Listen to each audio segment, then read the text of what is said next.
Hey everybody, welcome back to BigRedEDC.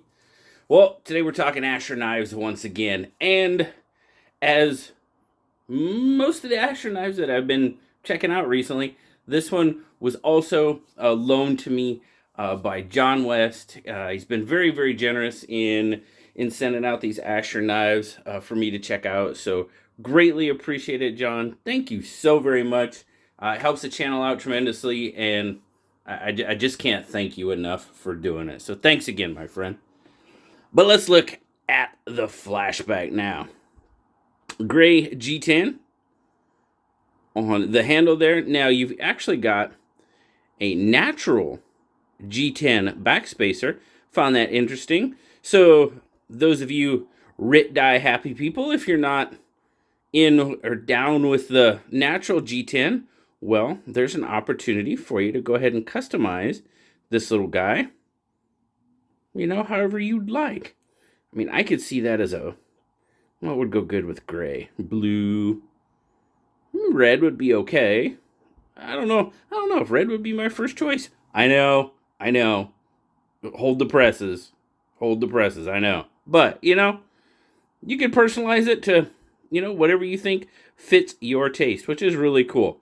You got a stainless steel pocket clip there. It is right hand tip up carry only. Let's look at those screws because that's what we take a look at. That's pretty darn good. They're not fully recessed, but man, they are pretty much down there out of the way, which, you know what? I'm okay with that. But overall, everything seems to be chamfered really nicely. Everything's touched up pretty darn well. Not a bad little knife. Anyway, flipper. No jimping on the flipper tab. Yeah. It's not a must, but I think it might. It could benefit. I'm going to say that. It could benefit, in my opinion. That's because, well, that's kind of what we're talking about here. Centering looks pretty good. So, yeah. Good there. Brass caged ball bearings here. Man, that D10 on this guy, man, it's nice and snap. Get that down. Yep, when it breaks, it's going. Nice D10. Liner lock, of course. Do have a little bit different kind of not super different, but you've got more of a tab there. You've got a slot there in the G10 nested liners. All good there. Let's see, what are we locking up at? Oh man, that's got some solid lockup. We're looking at about 50% there. So good lockup. Oh yeah, nice and solid. Definitely. Now, once you got out there, you got a really nice looking clip point blade. Kind of reminds me of the blade, especially with the long pull, or fuller, if you will. Kind of resembles, a clip point you'd find on a Barlow in a traditional pattern, which I'm kind of digging that. Got a nice swedge across the top. There you go. Asher knives. 12C27. Nice stonewash on it. You can kind of see there in the reflection. I'm digging. You guys know I like my stonewashes. It's light, but it looks really good. Definitely.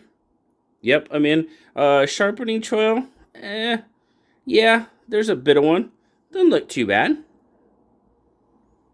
No real smile on it. Everything looks pretty good there.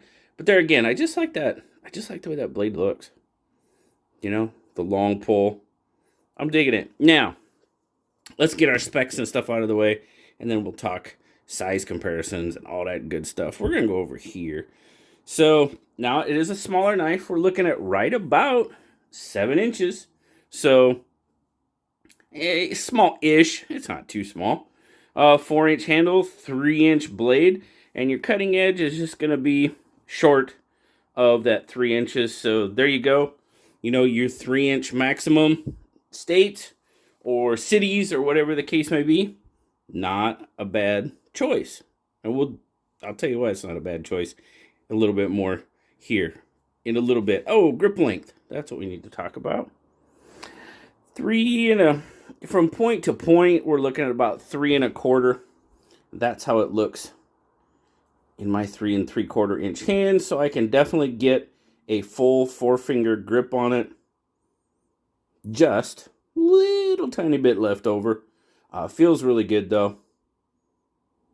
Those of you with larger hands, no real spot for lanyard on this one. So sorry, lanyard fans. No, we're not going to get one on this one. So my apologies. PM2. Obviously, definitely a much larger knife than the Flashback. We're probably looking at more bug out-ish range.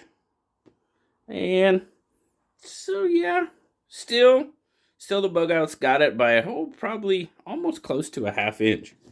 So, just a little bit smaller than a bug out. Deep carry clip. We'll get a weight on it real quick, and then we'll talk about our carry. The carry's nice. I'll just tell you that right now. 2.4 ounces. So not bad as far as the weight. 68 grams. Yeah, it's nice. It carries very nice. And then, of course, you have just,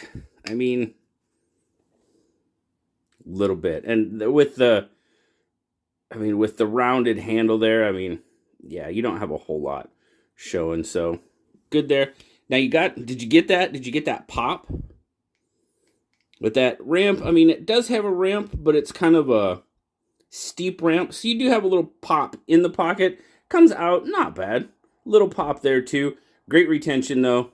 No issues at all in the carry. And as far as size goes, thick, it's pretty. Yeah, I'm not even going to grab my calipers. It's not overly thick, guys. Probably we'll do a comparison with the bug out again. A little bit wider than a bug out. Not too bad, though. Overall, what do I think about this? Guys, I'm digging this little guy. I am digging this little knife. Like I said, it's 12C27 on the blade. Now, one of the reasons why I was going to say it's a pretty darn good little knife, $40 on this one. That's not bad at all. For what you get, that's not too bad. I personally like the Sandvik steels, 12C27, 14C28. They're both, yeah, I like them. We'll just say that. You can see the action on it. Not bad. Not super drop shitty. It comes down, a little bit of shake, and you're in. Not too bad at all. Comfort-wise, very comfortable. Very comfortable in hand. Again, kind of was, pocket clip. No, not really an issue. I can feel it. I wouldn't call it a hot spot. Yeah, got people with much larger hands than mine, it might not be an issue. I could see where somebody would say it was. Okay, I'll go that far. It's not for me. I can feel it. I didn't really find it to be an issue. But, if somebody says, hey, the pocket clip hits me a little wrong. Yeah, okay. I can understand that. Not an issue for me, though. Just throwing that out there. Guys, overall, it's not a bad little knife. Like I said, everything is chamfered pretty darn well. It's not sticky. It's not, everything's been touched up pretty darn good. Fit and finish seems to be pretty darn right on point. And for materials and pricing, yeah, I think it's in there. Let me know down in the comments, what do you guys think? We're getting... You don't... I haven't seen a lot. Are they out there? Yes, but I haven't seen a lot of 12C27 knives. A few in 14C, but 12C you don't see... I haven't seen a whole lot recently. So, I actually like it. I'm glad to see another one. There you go. Like I said, 12C27. Overall, it's not a bad little knife. Blues review crew, they give it an 8 for what it is. Yeah, I there's nothing that really detracts from it. There's nothing really that makes it stand out above the rest. But as far as comfort, operability, pricing, basically all the things that I look for in a knife, yeah, it's not bad. Kind of hard to argue with, honestly. I'm digging it. Let me know what you guys think down in the comments. If you have the Flashback, let me know what your thoughts on it are. Is the pocket clip an issue for you? That's a good one. That's the only real thing that I can kind of maybe see about this one. You know, is the pocket clip an issue for you? It's not for me. I can understand if it might be for some. So, thanks a lot, as always, guys. Greatly appreciate you hanging out with me and checking out the Asher Flashback. Again, John, thank you so very much for the loan. I will get this back to you ASAP, my friend. As always, guys, like, subscribe, leave me a comment. You know I love talking to you. And until next time, I'll talk to y'all later. Bye-bye.